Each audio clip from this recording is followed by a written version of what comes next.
Welcome everyone for the first Finance and Performance meeting for this calendar year, our February 2023 meeting. Welcome to everyone watching via live stream. Please can I ask that everyone stands while the who has worshipped the Mayor reads the council prayer.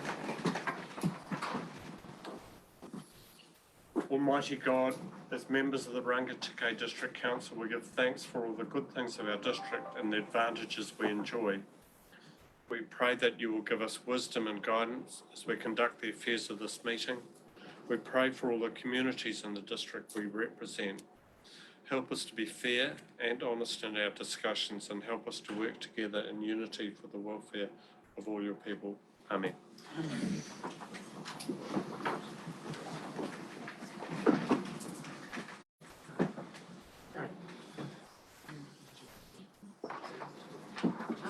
Welcome everyone, and I'd just like to ask Dave Toombs to introduce a new face at the table this morning. Thank you, Chair. Yes, very pleased to introduce you all to Gerard Aru. Forgive me for any pronunciation errors there, Gerard. Gerard's recently joined us as a new finance manager. Brings with us a great deal of experience from overseas and within New Zealand. So he's only been here a short time, but already made some good inroads into our work programme. So, Gerard, welcome. You're welcome, Gerard. So we've had an apology this morning from Councillor Karkin. Can I ask for someone to move they be accepted? Thank you, Councillor Marton. Seconded. Thank you, Councillor Marton. All those in favour? Against? Carried. I've not been notified of any public forum. So, item number 4, conflict of interest declarations. Does anyone have any conflicts that they'd like to declare now? If not, normal procedure is if we're discussing matters and a conflict arises, please you raise it at that time. Item number 5, confirmation of order of business. We actually have a late item here. You have the hard copy in front of you. It's a late item, financial support around Cyclone Gabrielle, to be dealt with as part of the agenda for the Finance Performance meeting on the 22nd of February 2023. The item cannot be delayed until a subsequent meeting, as payment to areas affected by the cyclone may be required prior to the next Finance and or Council meeting. The reason the item is not on the agenda is that discussions on the financial contributions to those areas affected by the recent cyclone were held by the region's mayors after the agenda had been sent out. Can I move that be received, please? Thank you, Mr. Carter. Thank you, Your Worship the Mayor.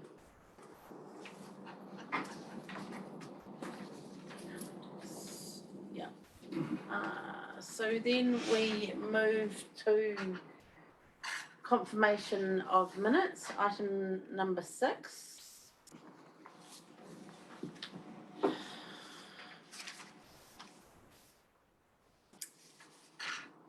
Everyone's received those minutes. I'm happy to move they be accepted as read and verified as a true and correct record. Any discussion? Seconded, Councillor Carter. Just before you move the adoption of this, just in terms of, I think it's 9.6, the council order paper proposed changes to the 22-23 budget. We're talking page 11. Yeah, sorry. The report starts with there is a new roading contract to be negotiated next year, and there's a need to work with the contractor and make sure that they have staff resource for backlog. What I think it does is doesn't clearly clarify between a new contract that will be drawn up the following year for, not quite sure how to put this. People, when you see the new contract, you think of the contract negotiations that will be in the future around who we employ, how it's administered, all of that. But I just wonder if there needed to be better separation between that process and the annual plan process that we're talking about here. Just like Chief Executive's comment of view, or am I misreading this or misinterpreting it? That was the only question I had in the minutes. Because there was discussion about how we go forward in the future. I respect His Worship's comments and the need for the separation that he's mentioned. On this particular point, if you wish for the minutes to be changed, these are the minutes rather than the direction. I think if my advice would be that certainly what His Worship has mentioned is something that we do need to discuss and be clear. I'm not sure how many of the minutes will actually achieve that. It might be a separate action. Yes, I'm just reflecting on the conversation, Yep. and at the meeting there were two conversations going on in my memory.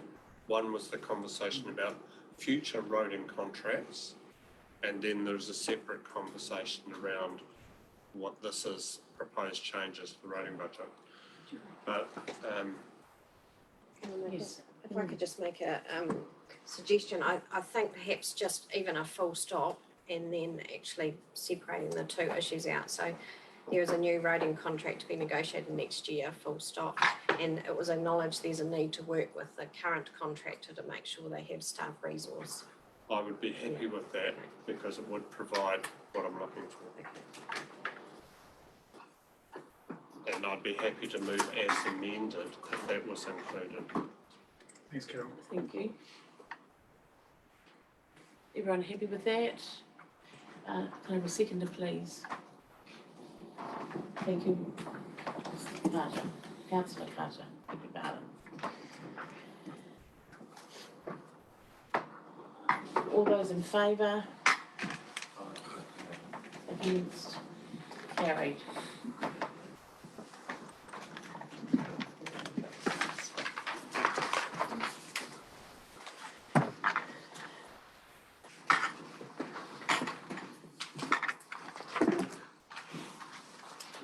So, next item is item 7, follow-up meetings from the follow-up action items from previous meetings.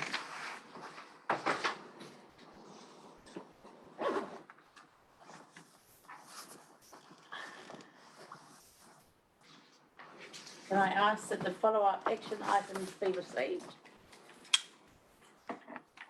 Councillor Morn. Seconder, please. Thank you, Councillor Wong. All those in favour? All those against? Carried.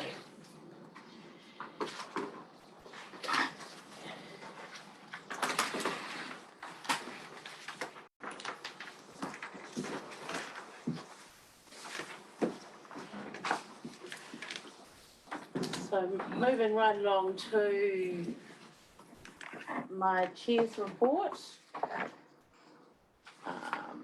My apologies, that's just landed in front of you this morning, so I'll go through it.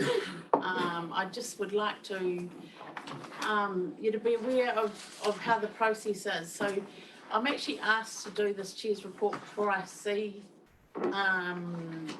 the papers for today. So sometimes it is easier to either do a verbal or do a later report. This wasn't what I originally was going to do, but this is what came out this morning. So firstly, I'd just like to acknowledge the terrible devastation that Cyclone Gabriel has wreaked havoc throughout the North Island, but particularly our zone neighbours in Gisborne, Wairoa, Hawke's Bay and Taurua. Our hearts go out to all those affected, and we will be discussing this council's response later in this meeting. Kia kaha. So welcome councillors back to the table for 2023. I look forward to working with you all, and we're already aware we've got some big decisions ahead. This made me reflect on Brené Brown's interpretation of big. She says we all need to live big. It means set boundaries, have integrity, and show generosity. Having clear boundaries, that means being clear on what behaviour is okay. Integrity is the quality of being whole and honest, and how we set our boundaries and hold ourselves accountable. Integrity is, she says, integrity is choosing courage over comfort. It is doing what is right over what is fun, fast, or easy. It is choosing to practice our values rather than simply professing them. Generosity is believing people are doing their best with all their ability, resources and knowledge they have right now. We are all here with positive intent. So my pronunciation is not that good, but nā te roro, nā ku te roro, kia ora ai te iwi. With your basket and my basket, we will sustain everyone. This whakatauki talks to community, to collaboration and a strengths-based approach.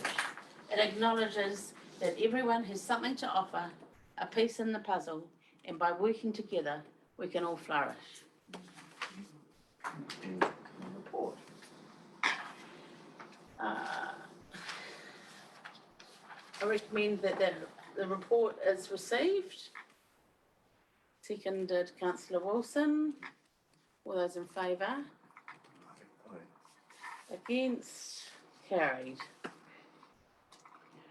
So next we move to the new tabled item 9, or the hard copy around the financial support. Andy, would you like to speak to this report? Yes, certainly.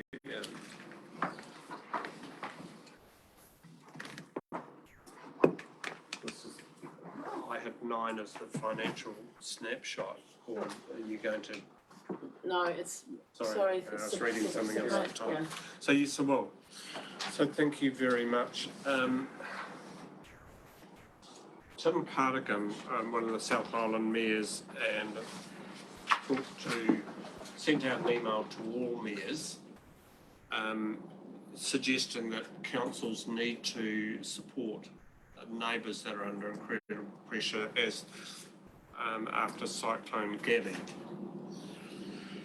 I said that I support that absolutely in principle, and I would like to council consideration to a financial support package. We will be one of many, many councils that will want to financially support. There has been a decision first. So as I said, there are several stages to this. One is, would we be prepared to use ratepayer money to support another district? 2, if we were prepared to do that, how much would be appropriate? And 3, I sent out an email to councillors, there'd be some consideration as to where it goes.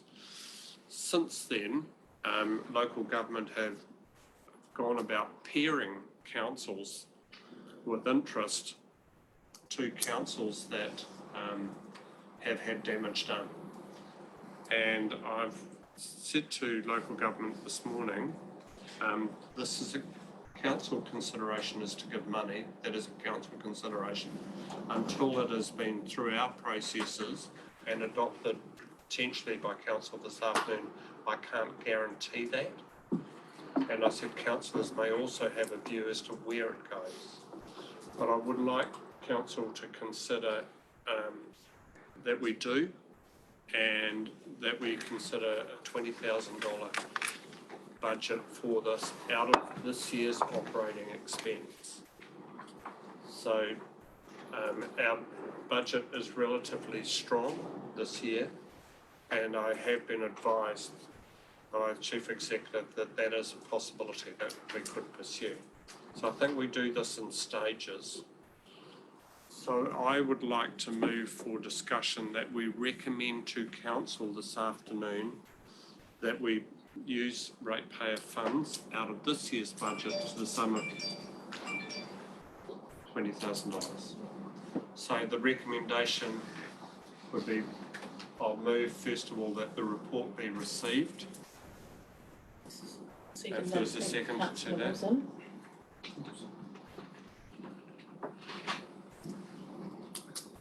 All in favour? Aye. Against? Carried. And I'd move recommendation 2 that the Finance Performance Committee recommend to council that $20,000 to be paid into the Mayoral Relief Fund to be used to support areas affected by the recent cyclone. And I'd be looking for a seconder to that. Second. Councillor Wilson? All in favour? Against? Carried. Are we going to have a discussion Any further discussion or questions? for the vote? Just carried it. Yeah. But I'm quite happy to, Madam Chair, if you just wish to hold that. So it has to be discussed this afternoon at full council? Yes, it would be. And it could be adjusted at council because it's just a recommendation going to council at this stage. I've just a question. Is the Mayoral Relief Fund, that 20,000 could go anywhere, could go? We Yeah, can't so specifically say it literally- goes to the Hawke's Bay or Yeah, whatever. it's literally just a council process to be able to move money. So it wouldn't be sitting in our mayoral relief fund, it'd be immediately transferred somewhere else. Sorry, Councillor Loudon. Look, I support the initiative. I was just curious, and His Worship might be able to answer this because he's been here a while. 2004 floods, how was Rangitikei supported by other councils? So how was Rangitikei? Rangitikei supported by other councils In the past, in the past year? we've received in the past, so 2004 was slightly before my time, but I was involved in the fringes of that. 2015, we've received staffing support, but there was no direct match up with other councils. We received a very heavy governmental support, and that was administered through Horizons, for example. So this is seen as a game changer event for New Zealand per se. So establishing this certainly changes the model a little bit. But I would say that there is an insurance type process with this. You know, we repeatedly get flooded, and if we were seen not contributing and we get hit next, and we're hit far more frequently than most other councils, there'd be some hesitation, I would suspect, around wanting to support us. I think it's a case of a little bit of what goes round comes round. Councillor Moore. Just a supplementary question. How much other support have we already sent across, say, to flood? You know, I know I've read somewhere, staff and, internet trailer and things like that. So I do know the answer to this because I've been briefed by the Chief Executive, but I think it's more appropriate that Peter responds to that. Thank you, Worship. Yeah.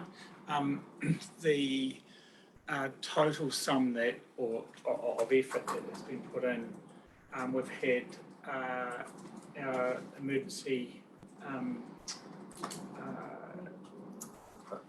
yeah, I'm just trying to think of the EMO actually, Emergency Management Officer, deployed there for just less than a week into the Hawke's Bay, together with 2 of our trailers. Also, one of our drone operators and GIS specialists went with him. So we've had a food trailer, and the satellite trailer has gone. In addition, we have just released Sharon to be controller for Central Hawke's Bay District. She left yesterday, and we're pending a recovery manager to go to Tararua, and that decision will be made today based on request from the Emergency Control Communications Centre. So we've made a fairly substantial contribution already. And lot and kind, yeah. They are your words, Councillor, about it being substantial. It certainly hasn't interrupted our flow. It's a minor impact on us. Yeah. And I would say that I would certainly be coming to you if it was a substantial undertaking that we've done. I don't mean to diminish what you've said, Councillor, but I just want to be clear that this is a small fraction of resource, really, compared to what's needed. Thank you. So I'd just like to add to that with your permission. So those are operational costs that would continue regardless, rather than external extra budgetary provisions per se. But I would also like to highlight, a number of individuals, and I will quote a couple. So, for instance, the Dalrymples at Bulls have sent food, eggs, produce, etc. to the bay. John Turkington Forestry has offered diggers, manpower, etc. to Tararua. So there's been an outpouring of people individually donating or directly supporting those councils. Each one of those councils, their rough estimation to me, from Gisborne through Wairoa, all of the Hawke's Bay councils are facing at this stage in excess of $100 million each just in roading. The effects on loss of production are immeasurable. The Prime Minister has gone out and said this is certainly the biggest disaster that New Zealand has faced this century, and much bigger than Kaikoura. It is a game changer for New Zealand, and we should be seen to be supporting. Like to say something to that? Oh, no, sorry, I came out loud, Madam Chair. On a scale, Waka Kotahi have said in a call I had with the CE yesterday, or a council CE's call with the CE yesterday, that Waka Kotahi's bill for Kaikoura was 1.1 billion, and they anticipate this to be 3 to 4 times the size of that. To give the scale of devastation. The loss in horticulture, agricultural production, businesses that will fold, homes that have been lost is just horrific. Certainly. So, ki kaha to all those impacted, and we will discuss this again this afternoon. We need to recarry it. So, I apologise for that. So it's been moved by His Worship Mayor, seconded by Councillor Wilson. Ordered agreement? Against? Carried.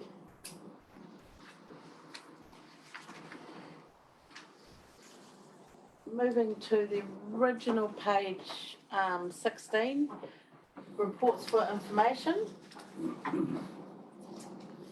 And I'd like to invite Mr. Tomes to speak to the report, please. Thank you. Yeah.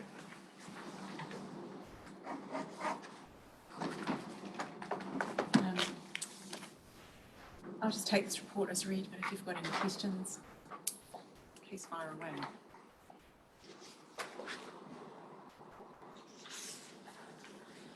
Any questions? What's reports down? Sorry, I shouldn't be asking questions of my own staff. No, that's, But I think in terms of, in light of the conversation we've had earlier, and also heading into full council later, particularly Dave, are you able to give an operational snapshot of where we're at midterm against budget? Yeah, so at a high level, if I can take you to page 17 of the agenda items, the whole of council, what used to be called profit and loss account, the revenue and expenses, the item, one of the key items here that often gets the most scrutiny is the first line in total expenses, other expenses, so OPEX, traditionally called. We've got a 1%, that's rounded up, it's actually 0.7% variance compared to budget. Now, there's lots of moving parts to that, but generally speaking, that's a very pleasing result to have after 7 months of a financial year.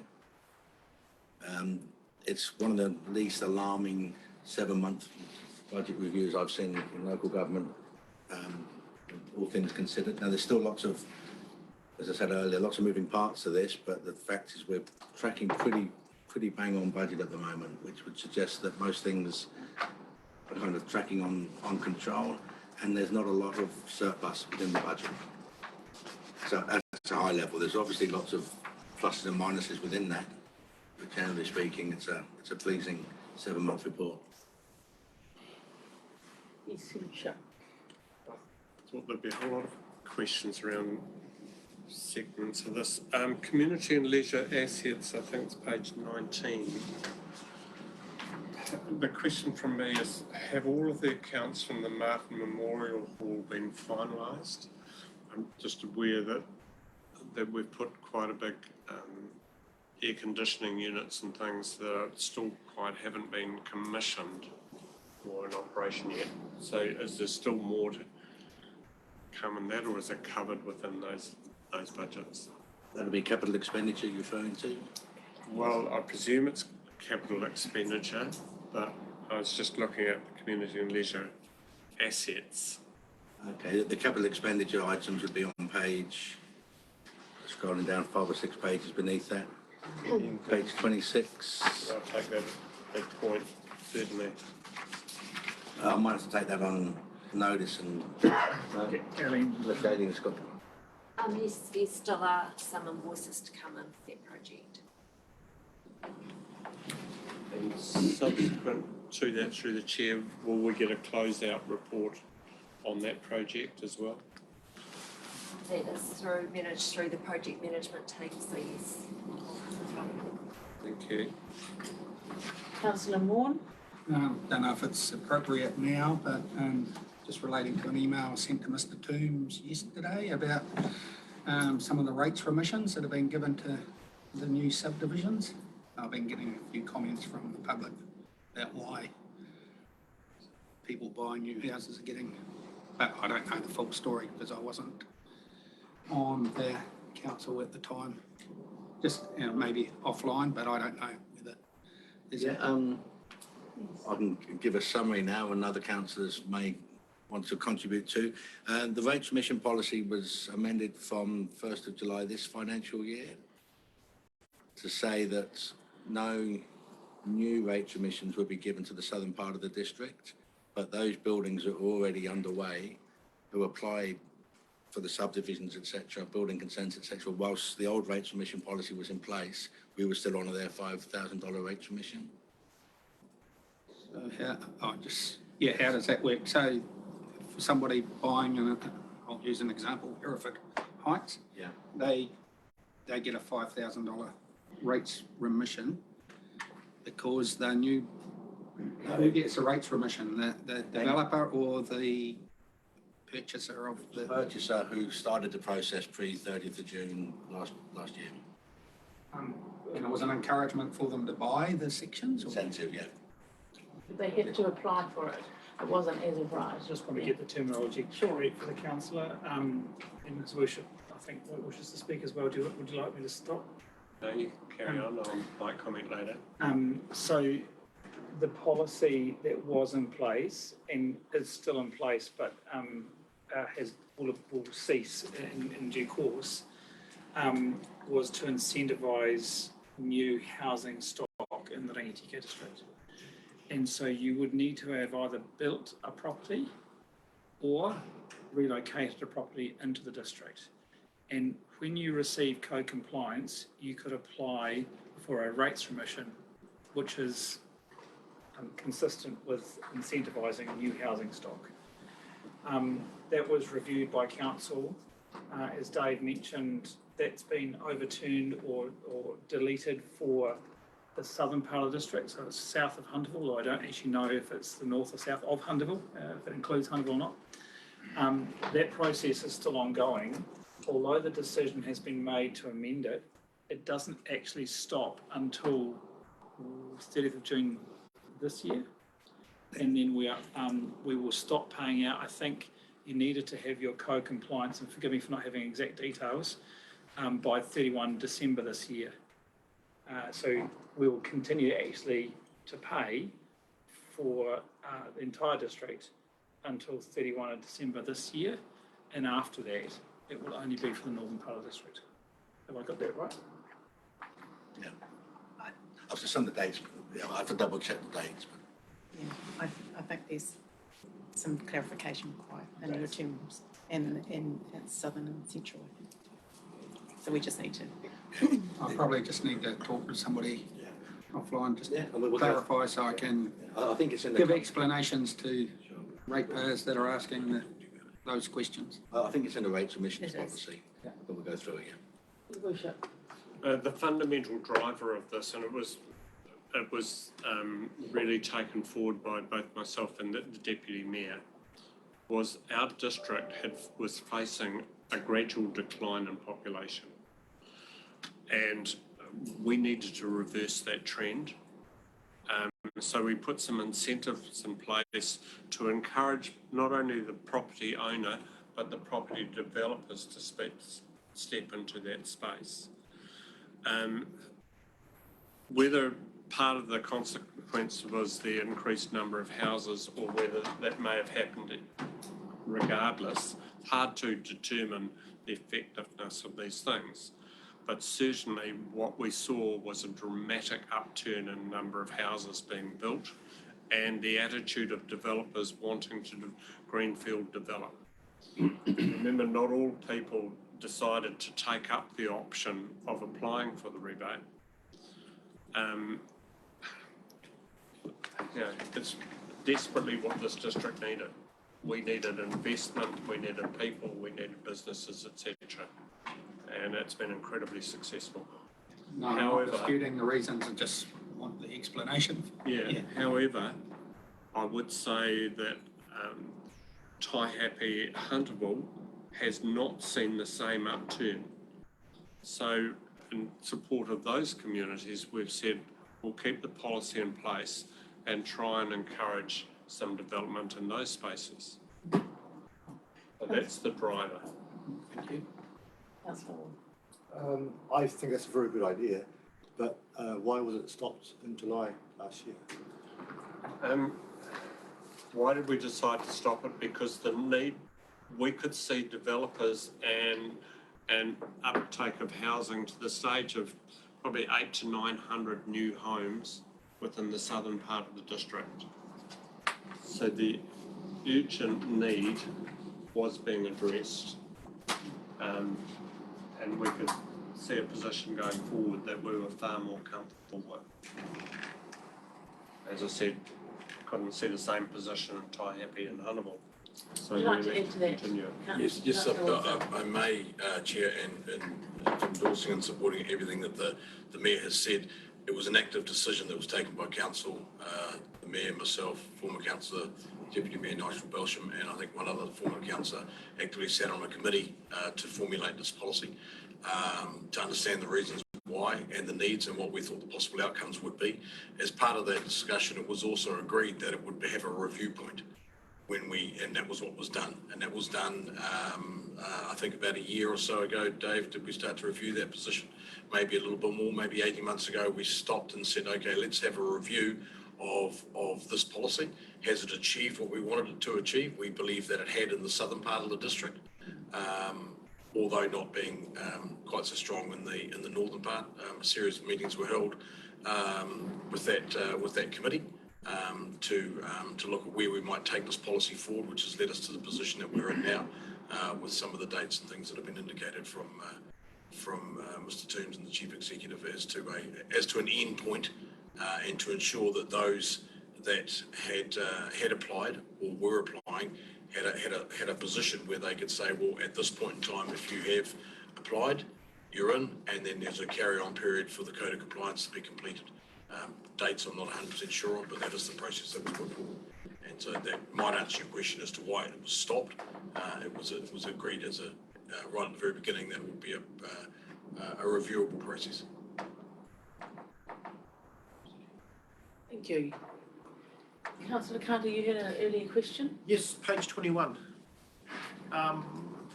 Personal costs.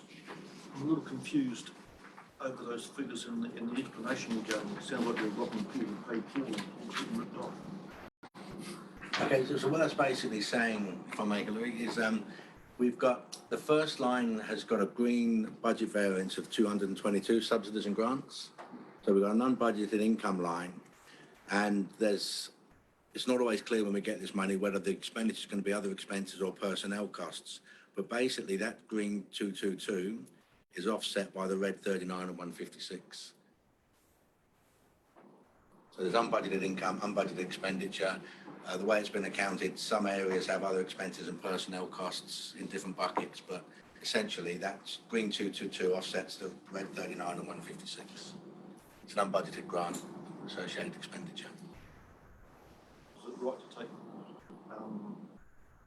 budget out of one? Money out of one budget to feed another budget? Sometimes when we set a budget, we'll say we're going to put a staff member to do this job, and then the staff member resigns, we get a contractor to do it. So we don't do this jam jar accounting that's often referred to. It's very much other expenses and personnel costs. We let cost centre manage them to the best of their practical abilities.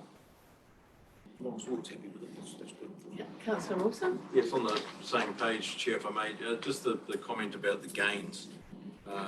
Sale of assets, that's referring to properties in Bulls, is it? Am I correct in saying that? On page 21. Yeah, variances and gains, I think it's 21, is it? I don't think it is. No. Yeah. It's a different page, but Oh, sorry, it must be on page 19. 19, is it? Yeah. Under community leisure. yes. Okay, so just the line there that says this, that is the 428 is therefore the total received from sale after land agent fees. Would that be correct? We're still seeing some of these numbers, unfortunately, are system generated. So we've got the proceeds in there, and we've just got to work out whether the proceeds have been offset with the agent's fees and the cost of the asset being disposed of to give us a net gain. So the total received is the 428k. That's a fixed figure. We're still looking into that to say that this was a late system generated figure that we're going through to work out what it actually is. Does say may decrease once the related journals are finalised. Yeah, that's what I'm sort of just wondering what the related journals could possibly be if it's money received from asset sales. It's mainly proceeds, but I wouldn't want to sit here and say it's proceeds net of agents fees. I don't know yet. But the book value will come off of that, so the profit or loss on sale of the assets will be a much smaller figure. There's a book value associated figure that as well. Okay. So it is a proceeds figure, but whether it includes the net of this or net of that, I don't know yet. Okay. Excellent. Thank you. Councillor Larvin? Page 16, just capital expenditure. Just trying to work out the last report in November had the budget for capital expenditure 34.5 million, but you've got the budget in this report 17.2 million. Yes, so this month, we're comparing year to date. The year to date expenditures 11, the year to date budget 17. I think last month we might have had the full year budget in there as a reference. The full year budget's near 34. what we want to do is actually compare year-to-date budgets with year-to-date actuals. Yeah. So, apologies for that. But that would be a shifting figure every time. The year-to-date budget or the full year budget, yeah. Your Worship. Page 16, I'm delighted to see that depreciation has a very bold flavour. But the reason I bring it up is because I'm aware through conversations with the Chief Executive, there's been a fair amount of talk around the depreciation schedule in the three water assets, and various other councils are taking some interesting positions with regard to that. And I just wonder if the Chief Executive would like to comment in this space. Thank you, Worship, ma'am. So we are going through a process with the Department of Internal Affairs regarding the debt movement and debt payment that central government will provide council. And as part of that, I've discussed with my chief executive colleagues about various approaches. One of my colleagues has looked at depreciation. I know debt and depreciation are different, but I just wanted to introduce the concept of how I got to where I'm getting to.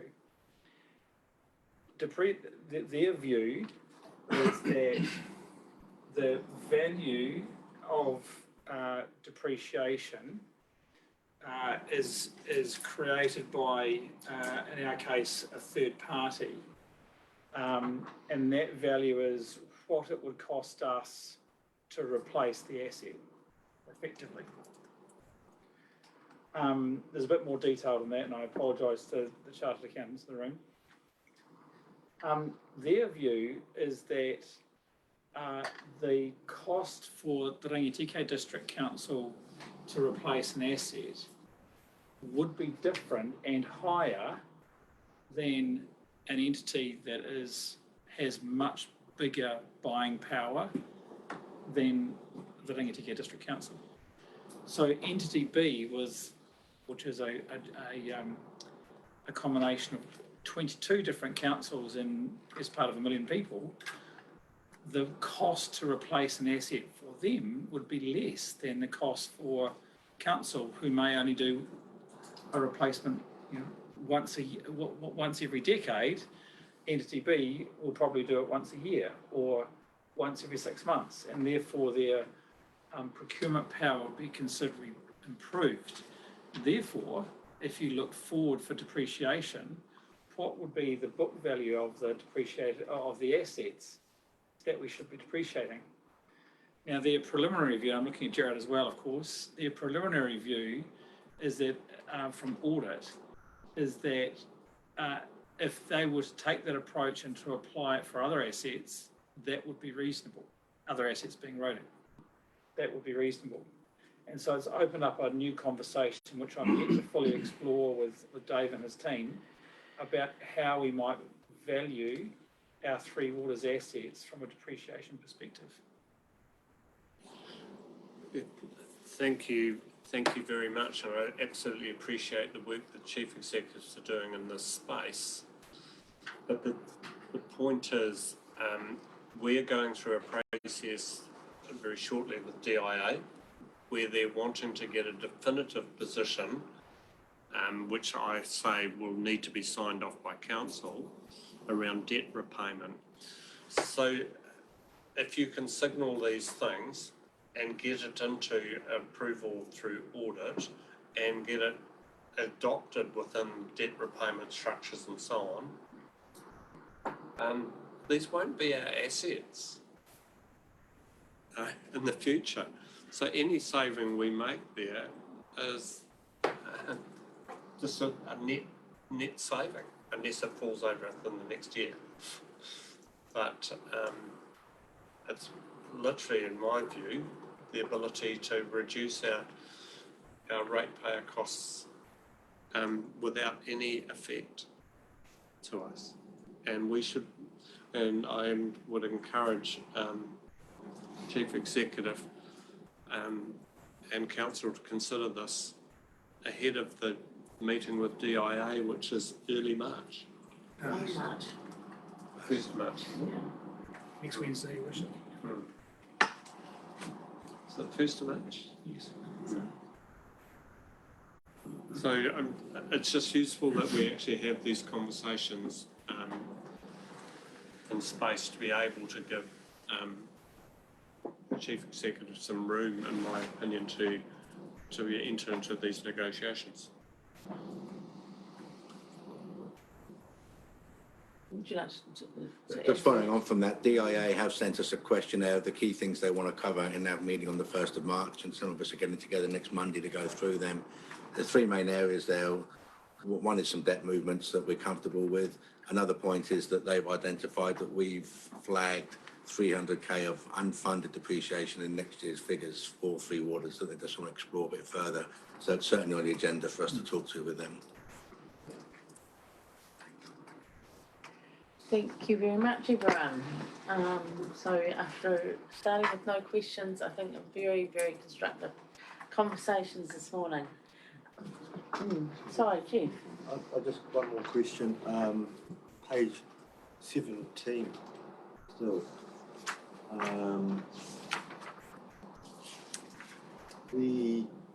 It's a reasonably small amount, but I see your finance revenue is 793% of budget, and your explanation is higher bank balances and interest rates than anticipated. The other side of the coin is that if the interest rates were higher, is there a increased debt on the money that we didn't anticipate the interest rates being so high? Three parcels of debt are all fixed rate. Right. I sort of thought that, but that's what I was asking. Thank you.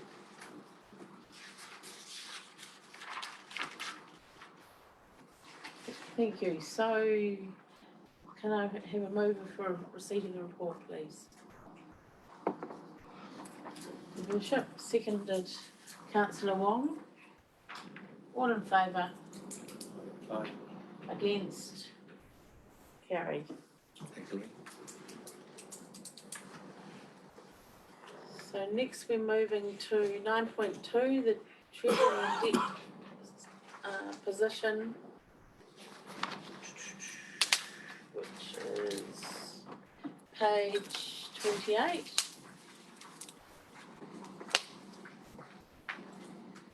Thank you, Mr. Timms.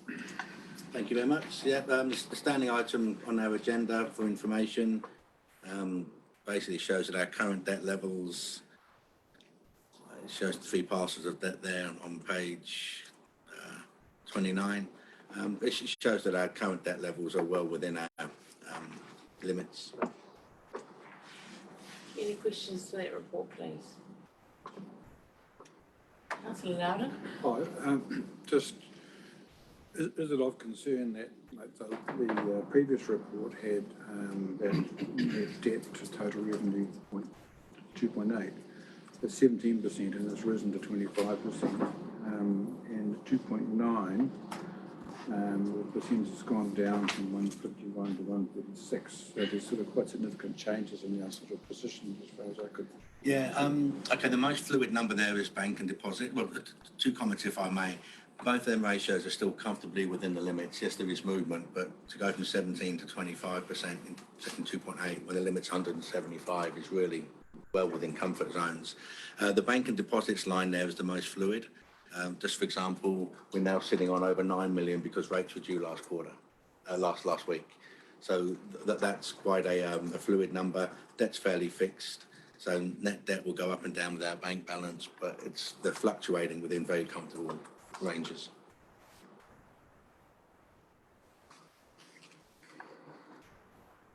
Other questions?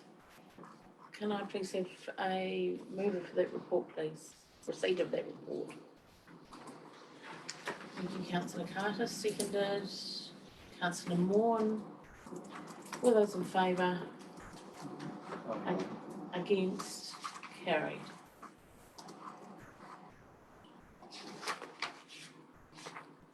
Moving to item 9.3, the future treasury position, page 30. Who would like to talk to that report, please? Yeah, I'll start if that's okay. Again, a standing item for this committee is to, as well as appreciating our current treasury position, to see where we may be in 18 months' time. A fair bit of uncertainty around some of these figures, but this gives us a summary of the meeting we have on the 1st of March to go through what we are claiming to be our debt figure.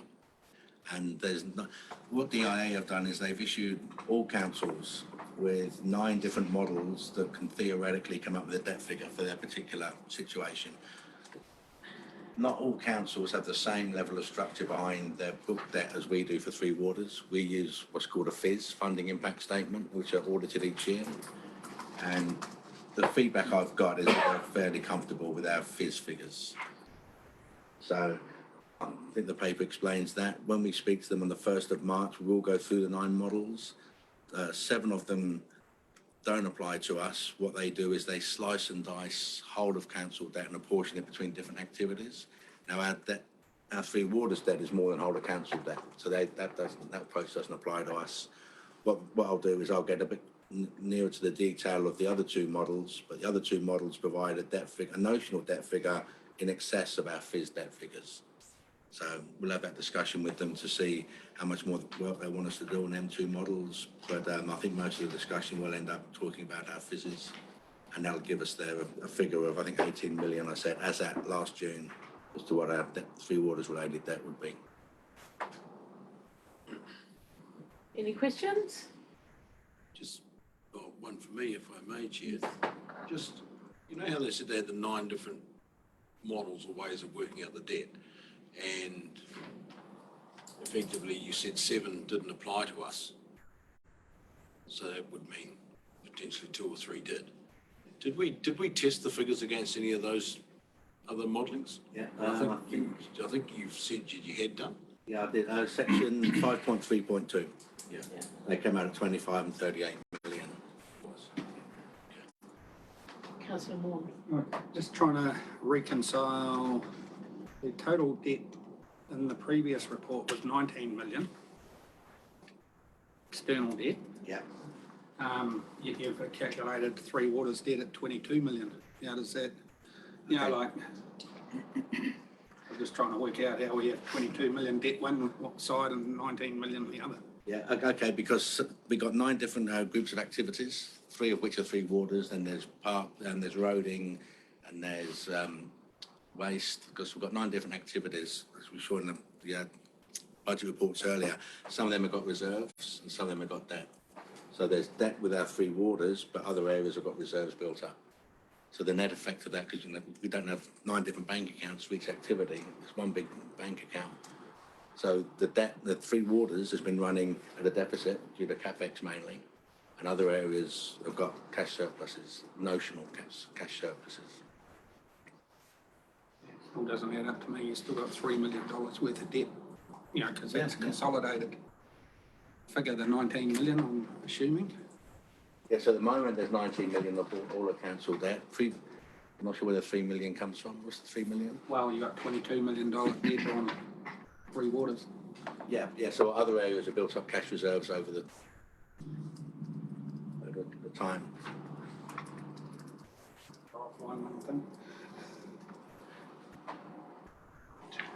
Yes, sorry. Councillor Loudon.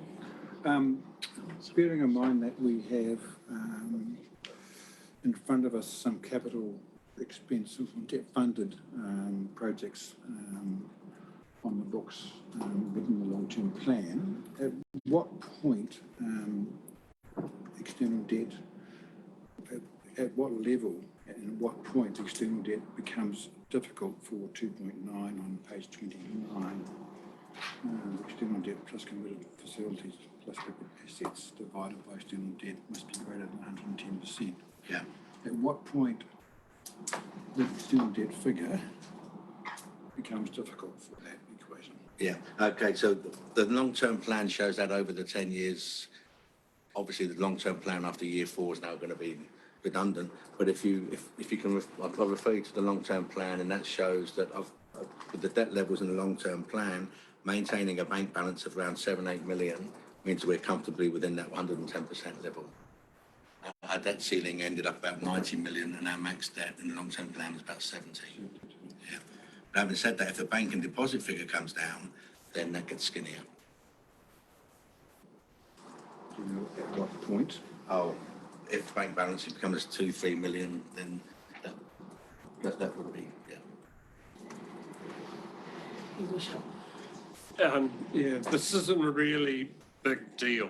And the meeting on the 1st of March, I have some real concerns around, because I think that DIA and our council have different perspectives on this meeting. DIA's perspective is they need to establish absolute debt limits for repayment as quickly as they can, bearing in mind the time frame of the entities. So what they're wanting effectively from this meeting, the way that I read it, is a definitive position as to what they will pay us back.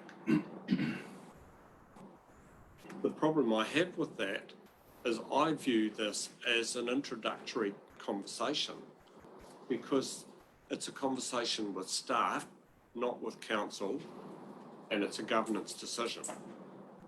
Acceptance of literally a deal on the table. So that concerns me. Secondly, and Councillor Marton touched on it, in terms of the debt, and the answer is in terms of there are reserves against the debt. So I suspect DIA will also tend to have a view through Treasury that they will be interested in the reserves position against those 3 water assets, and they may say, well, actually, we're looking at net debt, not total debt. So if the reserves position shows that there is significant reserves funded through depreciation, effectively they may want to take those reserves as well. Yes. And I've yet to receive very clear clarification from government on this. I might refer to section 4.2 of the paper. It's something they have flagged with us, and I built that into this, saying yes, I indicated to them there are notional transfers. So it is in our calculation, it is one of the things they've raised with us in their query paper. And it's not unreasonable to accept that 3.8 million, 4.2 comes off what we're claiming as debt. And the other issue that many councils will face, through you, Madam Chair, is if I was the entity, I would only want the debt associated with the plant that you're taking over. So if there is historical debt around an asset that is not current, then why should they take that over? And probably the best way I can describe this is, sorry, Wanganui, but it's easiest to describe it. So they built a wastewater plant and spent about 40 million.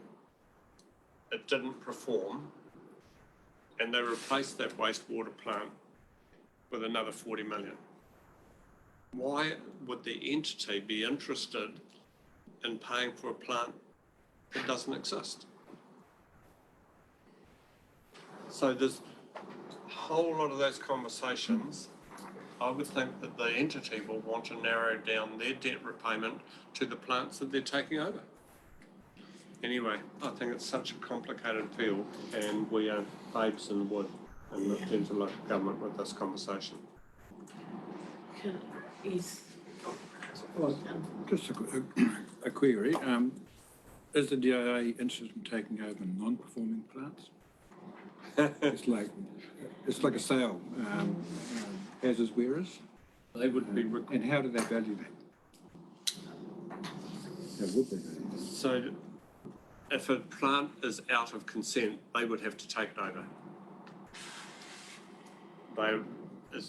It is a government decision that these entities will be supplied by these provisions will be supplied by the entities, and they have to supply. So if it's an operating plant and out of consent or inefficient, they still have to pick it up, in my view. But Chief Executive may have a different opinion. How would they value that then? Well, I'll respond to the first part. So I think, Councillor, you've touched on the very justification central government have given that councils across the country may not have invested appropriately for wastewater treatment or water treatment plants. And so all of the assets will transfer, and it is the balance sheet of the entity and a separation from government and local government that allows them to debt fund the improvements to those assets. This is not my personal position. This is what's been the flavour or the dare I say in French, raison d'etre of the reforms. So yes, they would take an underperforming asset, and we would anticipate that they would bring that up to speed over time. But would they take over the debt that was associated with that asset if the asset wasn't worth the debt? It's not a worth thing. I mean, for us, I mean, as Worship described it from an earlier example, which doesn't apply in our district, so I can't comment. What we do know in the conversation so far is, here are your assets, here is your debt, we're taking on them both. We just have to agree on the debt level. I think the question I was going to ask, Madam Chair, if I may, is, and forgive me for not knowing this earlier, what happens to the debt that we intend to insert into, or elected members may resolve to choose to, for this current financial year or the annual plan 23-24? Sure. So the indications are any debt that's included in the long-term plan related to Three Waters will be, if the work's done, the debt's kind of not going to be under a microscope. If there's debt we try and claim back from them that's not in a long-term plan, depending on the degree of that debt, they'll be under more scrutiny. And they might even need pre-approval if it gets to a certain figure. So there's 3 or 4 items I can think of that councillors are currently considering as part of annual plan. Some stuff from Taihape, some perhaps some additional costs for Marton wastewater treatment plant would fit into this, and some of the other mains water blowouts that we've had recently. And some of those. So there's a few million in that. But the indication so far is and you may have seen this in an email I've sent to elected members, is that DIA are currently reviewing what is a decision of significance. And in their draft summary, it was a decision that is greater than 10 million. The sum total of those projects I've just talked about is probably less than 5. PC Worship. Questions, Chief Executive. My understanding of that was, yes, it was a sum of greater than 10 million, but there was also a percentage increase associated with it. So potentially Papakai Park upgrade pump station would fall within that schedule because of the percentage increase, and we would advise the entity. That's already been resolved by council and prior to the guidance coming from government and prior to the water service entities bill being enacted. So I would say that would not apply. Even though it was an annual plan position, not an LTP position. So they will take the annual plan as the latest document. The guidance that Dave's been given is that it's the LTP. But that's guidance I've been given, but that's not to say the annual plan won't be taken into account. The starting point is LTP's the starting point. If there's amendments to that, then they'll be, depending on the scale of them, they'll be looked at. That was my understanding as well, which means that we may have to, if the percentage increase on LTP still applies, we may have to just list Papakai. Yeah, this might be stuff that comes out next week. Yeah. Thank you. Councillor Marton. Page 32, impact on strategic risks. there's a report coming out at some stage, based, when's that report coming out regarding the risk analysis? When there's a bit more certainty. Yeah. So after the 1st of March, we can start seeing if there's sufficient certainty for us to come back with Okay. an informed risk assessment. If I may add, those risks are normally presented to our Risk and Assurance Committee. Okay. Can I please have a mover for receipt of that Treasury position be received? Councillor Carter, seconded Councillor Wilson. All in favour? Against? Carried.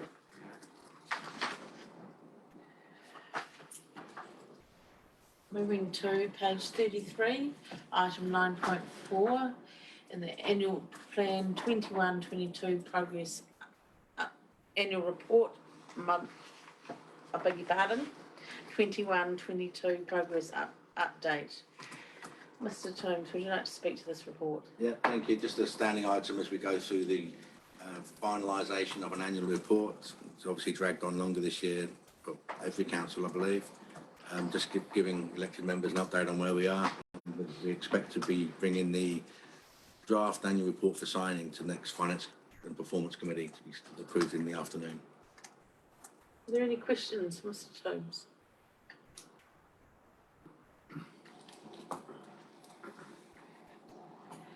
Do I have a mover therefore for receipt of that report?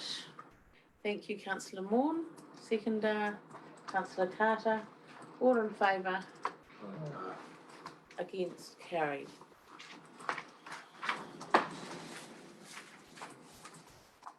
Over the page to page 34. Local Government Financial Authority General Information. Thank you, Mr. Toombs. As summarised in section 2.1, previous Finance and Performance Committees have asked to receive this every 6 months. So I provide it. I can't really speak about much of the content, but it was the previous request from the Finance and Performance Committee. Any questions? Therefore, can I have a mover for receipt of this report? Councillor Carter. Seconded, Councillor Morn. All those in favour? Against? Carried.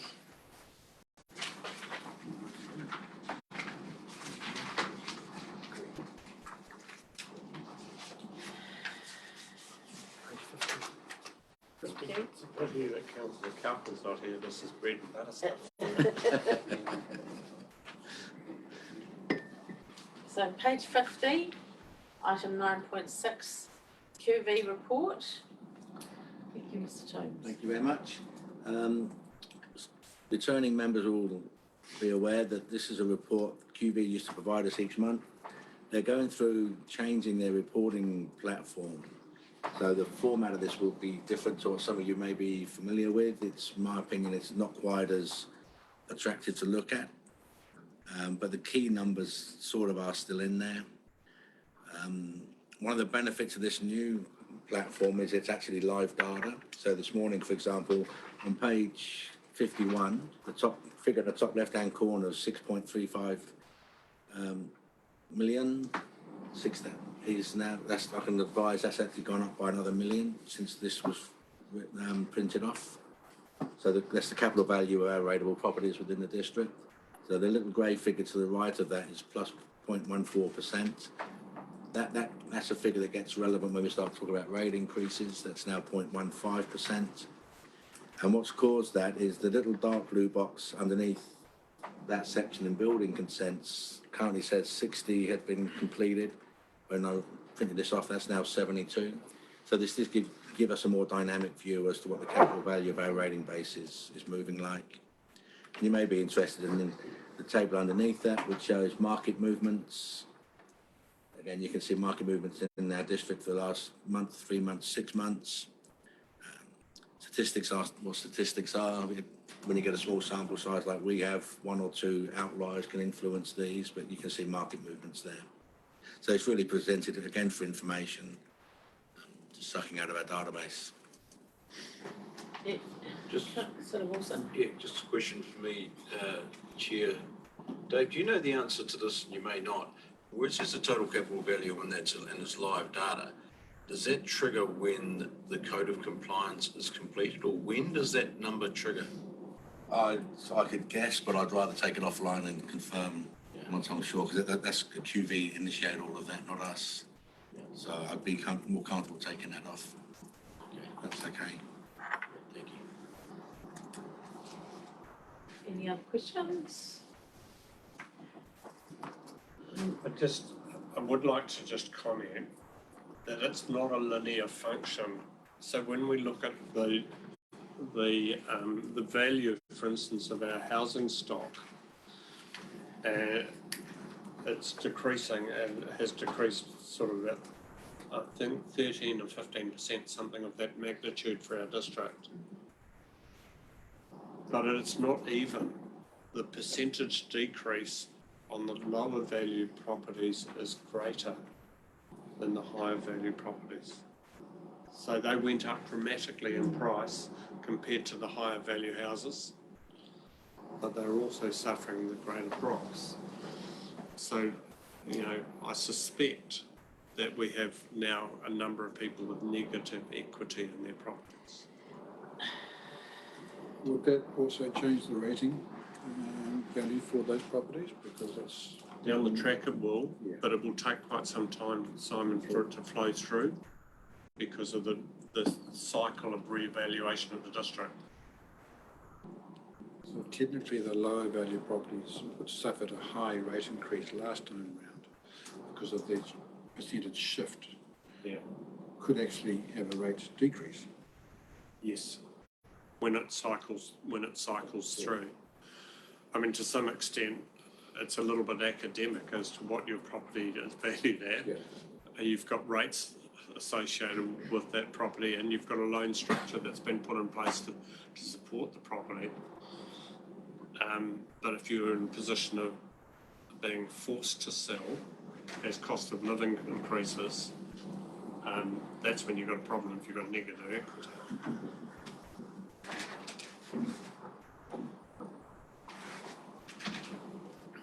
We can only hope that those increases are far outweighing the decreases that still. Well, the increases are generated by recent purchases, aren't they? So they're the people that are at risk effectively. Okay, yeah. There was only one house sold in Rangitik in January, I gather. That is interesting, isn't it? I think you're right, but I think you also have to bear in mind that a whole lot of the legal institutions and survey institutions shut down. So January is always a very, very poor month because literally they're waiting for titles, etc., and they're waiting on their legal platform to be able to provide them. So often there's quite a big just lag effect. Okay, do I have a mover for receipt of the QV report, please? Thank you, Councillor Wilson. Seconded, Councillor Wong. All in favour? Against, carried.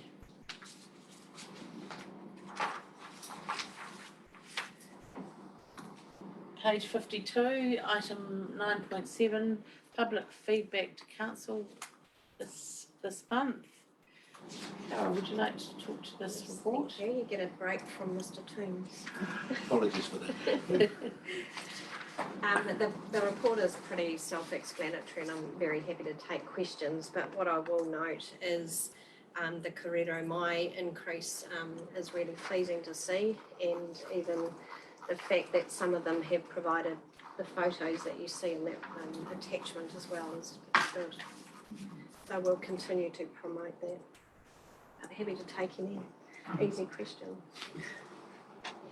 Any questions, Councillor Moore? Just concerned about the big drop off and happy with Te Matapihi. seems to have been a big shift, 12% down. If I can make a comment on that, as I mentioned in 2.2 of the report, this is a trend that we see every school holidays. So we actually have kids going up and pushing the button, especially if they've been asked to remove themselves from the premises. I'll leave it there. Right. Yeah, it was a decision by council at the time we implemented this to not filter. The same accusation could be that the inverse applies, that staff go out and press happy, which we don't, I might add. And so that this is an unfiltered, raw, but, I think you point out some of the commentary that is very pleasing, and I think we have to try and assess where the school holidays are, and noting that we do have school children that don't get happy. Well, on the reverse side, I'm quite intrigued about the increase in High Street market. That's right. I suppose if I can just comment Where's there. the button you push for that? No, we don't have school children coming in to do activities or read books like they do at the library, so we're less likely to get the unhappy children pushing buttons. Your worship. The only comment I'd have in this report is on page 59, I think it is. Mangaweka public toilets, and a comment around a Blade hairdressing appliance. They're about $1,000, aren't they? And is it really necessary that we put a Blade hairdryer? That's hand dryer. Hand dryer. Oh, is that what it is? Because don't they Dyson market something called a Blade that's a hairdryer? I'm not sure, but This this is is a hand dryer. Because I thought if that's what it is, man, why? Might need we to don't? freshen up when you wear the tie every year. Yeah, Hype music too. but as a hand dryer, fine, I'll go with that. Great. There's a comment about music as well. Yeah, You want to comment on that? bird songs. I'm quite happy with bird songs. But just something that somebody could steal to do their hair. I thoroughly enjoyed the new Koromai report and the photos at the back. Thank you very much. I was interested in the comment around the Taipi gumboot and the interest for a Maori history quiz with an associated QR code. I wonder, in my experience with the Youth Council, certainly one meeting we had a Maori quiz, and maybe that's something they'd be interested in putting together. Yes, thank you. When we get suggestions like this, they actually come through from the comms team to say, is this something we want to look at? And I know it's been sent to myself and Gayleen, so perhaps, I'm not sure if Gayleen's already done something, but that could be something she thinks about with the Youth Council. Okay, so here we come to the last report about, beg your pardon. Councillor Vicky. I'm actually not on this committee, but I'd just like to wondering if I can make a comment. So just in regard to the Taihipi gumboot, I know that in previous, at the Taipi Community Board level, that whole thing is something that they were working on with the previous chair. I don't know whether or not it's still in play, but I know that looking at something like, well, not necessarily a quiz, but something of that kind of nature within the whole town was something that's they might be able to. Thank you. I will leave that with Gayleen to follow up on. Just, if I may, Yes. just on the subject of iwi history in particular sites, I would note that it was an undertaking from His Worship the Mayor and the Chief Executive to start to share stories within our greater region. So it might be something that generally could be followed up, or just a reminder that was an undertaking that we agreed to 18 months ago. Deputy Mayor's absolutely right, through you, Madam Chair. If we reached an agreement on the story, I'd just be a little sensitive and tie-happy as to who tells the story where. Just a general Because of comment. the settlement process at the moment. So, some of that will be resolved in due course, but there's some tension certainly there. Yeah, my recollection was that a lot of the storytelling was going to be around the trail in Marton anyway. So I guess we haven't, that's not completed yet and it's still in the planning. So, yes, Your Worship. Just for the background for new councillors, the background wasn't the trail. What happened was that we had somebody who was going to deface the Captain Cook statue and in Martin, and Ngāwariki Ngāti Apara and I came out with a joint statement effectively saying to people, please do not deface this, but we recognise that we need to tell both stories of both cultures across the district, not just the trail. Thank you. Okay, so can I have a mover to accept the public feedback to council report? Thank you, Councillor Lauder.